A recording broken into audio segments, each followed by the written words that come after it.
बुलेटिनमध्ये सुरुवातीला एक महत्त्वाची बातमी आहे, ती महायुती संदर्भातली। शिंदेंच्या बालेकिल्ल्यात भाजपकडून नाईकांना बळ दिलं जात आहे।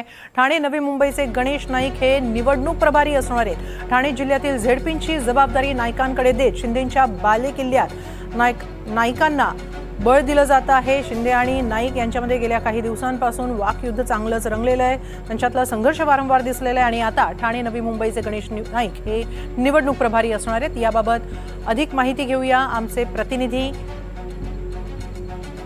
सागर कुलकर्णी यांच्याकडून। सागर, काय अधिक माहिती? हेमाली, फक्त गणेश नाईकांपर्यंत हा विषय मर्यादित नाहीये, तर भाजपाच्या कोट्यातून जे मंत्री आहेत आणि त्यांच्याकडे पालकमंत्र्याची जबाबदारी त्या जिल्ह्याची आहे, अशांकडे तिथल्या स्थानिक पातळीवरचे सगळ्या ज्या निवडणुका असणार आहेत, म्हणजे आताच्या नगर परिषद नगर पंचायती असतील, त्यानंतर जिल्हा परिषद पंचायत समिती असतील आणि त्यानंतर महापालिका असेल, तर या सगळ्या जबाबदाऱ्या देण्यात आलेल्या आहेत। एकतर मुळात भाजपाच्या कडून साधारणतः प्रत्येक ठिकाणीचे कॅन्डिडेटचे 3-3 नावांचा पर्याय उपलब्ध करून देण्यात आलेला आहे आणि ही सगळी लिस्ट त्या स्थानिक नेत्यांनी प्रदेशाध्यक्षांकडे सोपवलेली आहे।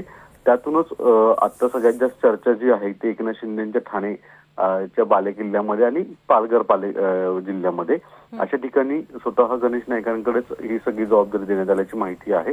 तसंच गिरीश महाजन यांच्याकडे जळगाव यासह उत्तर महाराष्ट्रातलं सगळ्यात महत्त्वाचं केंद्रस्थान असणारं नाशिक जिल्ह्याची सुद्धा जबाबदारी असणार आहे।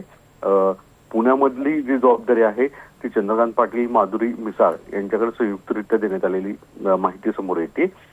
त्यानंतर पश्चिम महाराष्ट्रामध्ये हे सगळे समन्वय पूर्ण 5 जिल्ह्यांचा करतील सगळे प्रमुख नेते। दुसरीकडे अतुल सावे यांच्याकडे छत्रपती संभाजीनगरची जबाबदारी आहे। मेघना बोर्डीकरांकडे परभणी, हिंगोली या जिल्ह्यातली महत्वाची जबाबदारी दिलेली आहे। एकूण जर पाहिलं तर भाजपाच्या त्या स्थानिकचे जे जिल्हे प्रमुख नेते जे आहेत त्यांच्याकडे त्या जिल्ह्याची जबाबदारी दिल्याची माहिती आता समोर येते। धन्यवाद सागर, आपण दिलेल्या या सविस्तर माहितीबद्दल।